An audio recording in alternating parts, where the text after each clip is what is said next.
You have already seen my video, my thoughts on the series Adolescence and what are the societal issues and parenting issues that series has brought out. In today's video, I'm going to be talking about what can we do as parents, as educators, or as a society in order to help our young adults, teens and preteens to navigate through this new challenge of social media and screen time, which the previous generations have never had to face. I'm Riri Trivedi. I'm a psychotherapist, a trainer, and a parenting coach. First of all, we must understand that there are different ways to look at this problem of social media. Yes, phones, technology, social media have created havoc in the lives of all of us, but so did all the innovations that happened before this. So I remember when the television came, also all the parents felt that our kids are now going to go out of hand and they are going to get addicted and what is going to happen. And I still remember when I was growing up, our parents used to have concerns about how much time we are spending in front of the TV. So similarly, when we look at the mobile phone, we look at AI, we look at social media, all these are disruptive technologies which have come to fore, and we cannot completely say that, we should keep our children away from it, because this is how the world has grown, this is how we are all growing and learning and evolving. So clearly, we must understand as parents that keeping kids completely away from phones, social media or internet is not the answer.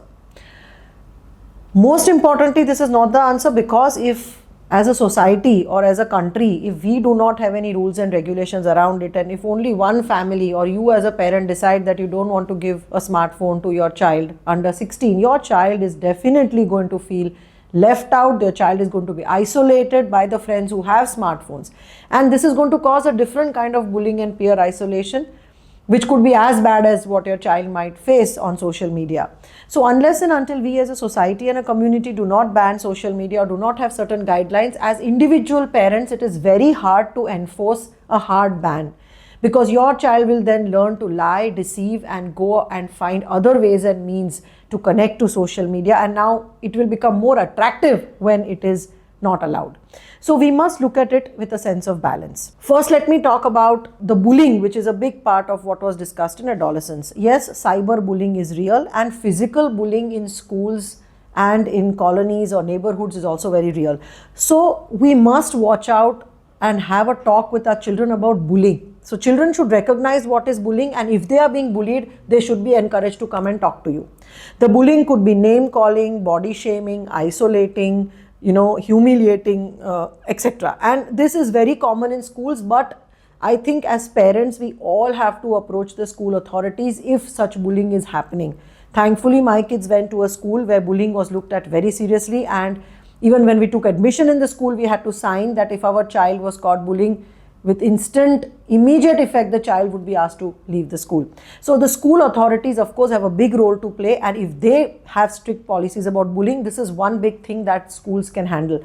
As parents, we have to teach our children to either stand up to bullying or to be okay to walk away from the bullying and not be a part of that. And for this, you have to have connection with your child. So you need to discuss these topics. Maybe 50 years back, these topics did not have to be discussed, but today, because this is becoming so prominent, you have to discuss it. The second thing is about online bullying. If your child has a social media account or your child is on WhatsApp, there will be a lot of rubbish that would come through social media and WhatsApp.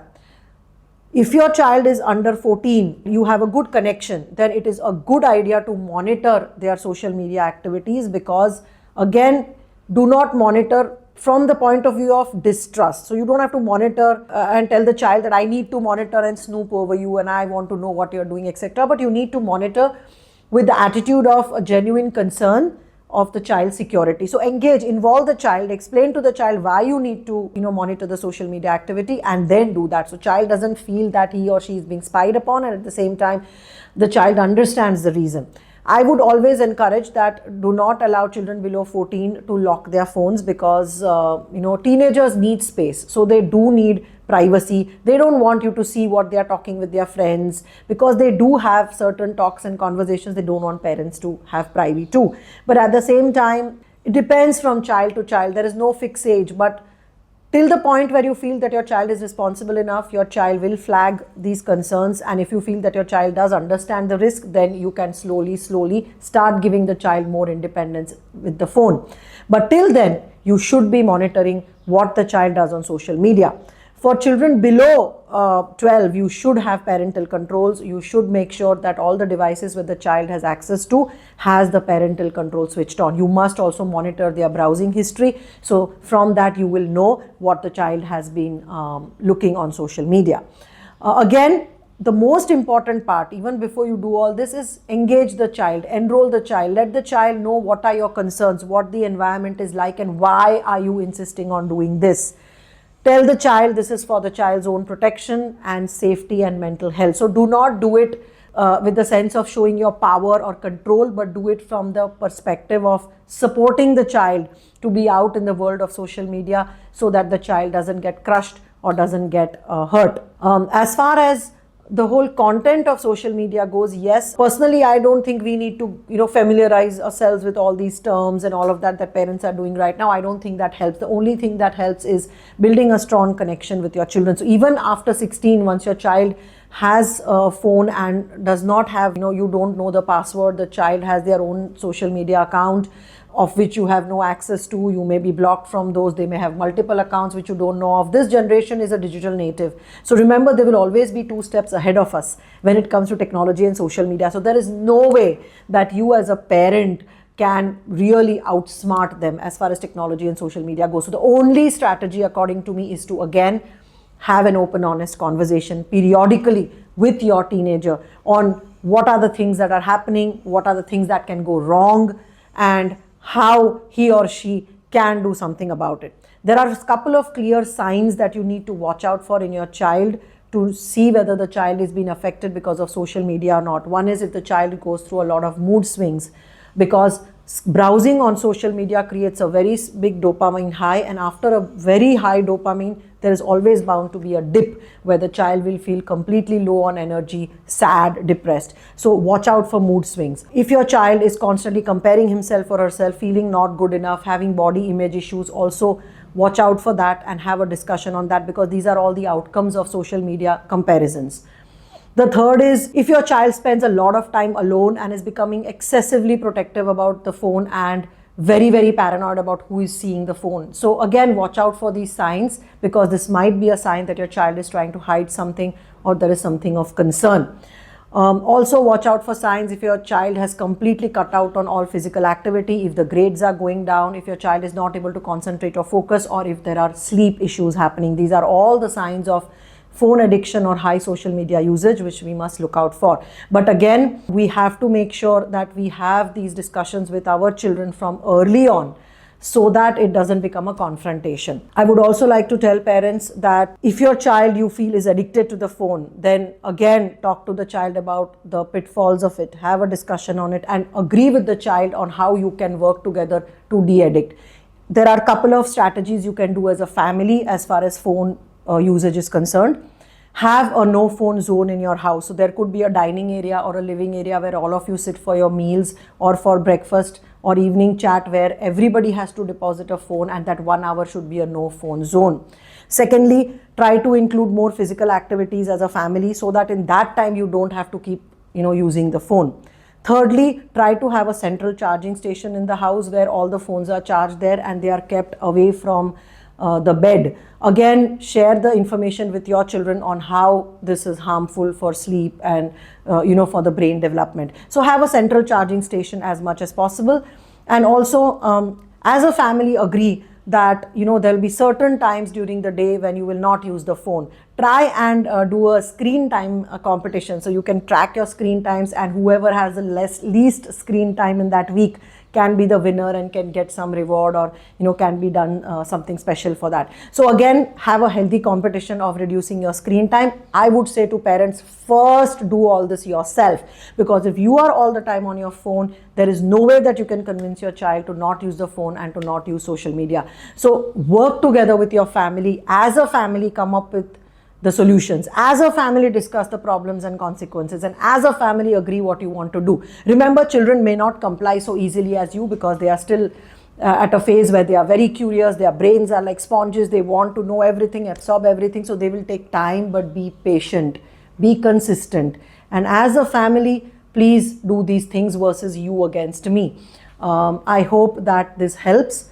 Remember, I'm sure that once the initial hype is there, done and dusted, a lot of these kids and teens will hopefully be able to see the negative impact and on their own also decide to come out of it. Remember, all the children who use phones do not become bullies, do not become addicts, do not get messed up. So only the children who already are suffering from loneliness, disconnection from their family, who already have self-esteem issues, children who are already going through a lot of their own personal trauma and turmoil are the ones who are most vulnerable to becoming phone addicts, social media addicts, or to being affected by these things. So we must make sure that we build a strong connection with our child and we work on the overall development of the child. I would also like to add one more point, that when you give a phone to your child, ask yourself a couple of questions. Are you giving the phone for the child's safety, or are you giving the phone for the child for information, studies, or education? Or is the child going to be also using the phone to connect to the friends he or she is not connected to? Is your child responsible and listening to your instructions? So if you already have a child who is rebellious, who is telling lies, who is hiding things and deceiving things, then you might want to know that giving a phone is just going to add to your troubles. So in that case, talk with your child, work on the behavior first before giving one more reason for your child to rebel, deceive, and get into trouble. So if your child is responsible, that is why there is no one rule that fits everybody. If you feel that your child is matured, your child is responsible, your child has always listened to your instructions and taken them seriously, then you can give the phone, you can give access to internet, but have these discussions with them. Last but not the least, I would like to add the guidelines given by Indian Academy of Pediatrics on screen usage for children. According to them, less than 2 years child should not be given screen at all.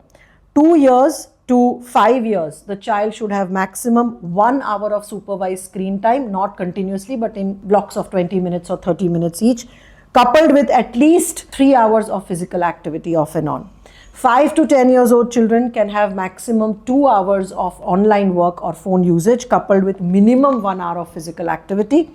And more than 10 years, so above 10, 11 years of children, should balance screen time with other activities like hobbies, dancing, physical activity, some creative activity, etc., with minimum 1 hour of physical activity. So here are a few points you should keep in mind as a family as far as your phone usage is concerned with your younger children. So I'm talking about 7 to 13 years of age children. One is, have a no phone zone in the house, which means a specific area in the house where when all of you are there, there should be no phones to be used. This could also be no phone times, which is meal times, breakfast time, lunch time, or when guests or relatives are over. That is the time when no phones have to be used. Stop using phone 1 hour before bed, and this can be applied as a family to everybody, including the parents. So 1 hour before bedtime, the phones have to be kept away.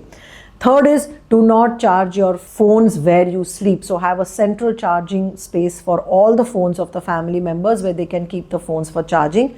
And also explain to the children why you are doing this. Obviously because of the radiation, because of the harm that it causes to the brain and to the sleep.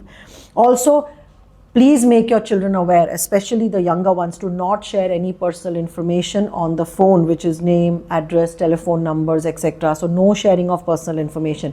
Also make them aware that before they share their photographs or photographs of their friends, they should take permission, and their photographs can be misused. So they need to be very, very careful about what photos are they posting.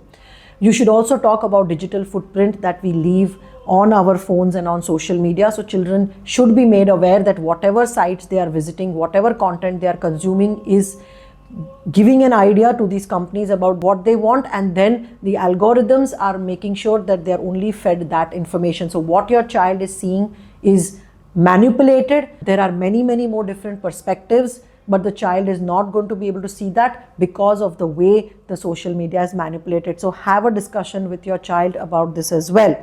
Also, talk for kids who are younger than 13, have parental controls on YouTube, etc. So make sure that they do not have easy access to adult content, and also educate them on how all of this is harmful for their mental health. Do have an open, honest discussion and educate your child about cyberbullying, about trolling, and about how personal information can be misused on the internet. So remember that educating your child about the harmful effects from a very young age is a very, very great way to handle the negative impact of social media. And as a family, try to also incorporate all these rules and these behaviors in your own social media usage and phone usage as well, because children most of the time do not learn by lectures, but they learn by imitating and modeling our behaviors, and also they learn by subconsciously observing how we behave as parents. So as parents, also be very mindful about your social media and phone usage, and that is how you will be able to handle your children. So remember, this is from the parenting book of mine that is going to be published very shortly by Penguin Random House, and you will find a lot of these solutions discussed in the parenting book as well.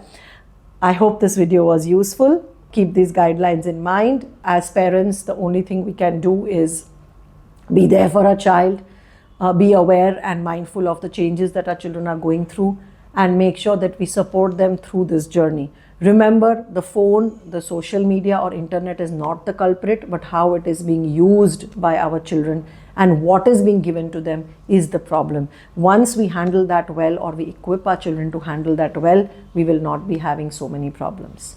I hope this video was useful. Please do like and subscribe to my channel if you are looking for more such parenting resources.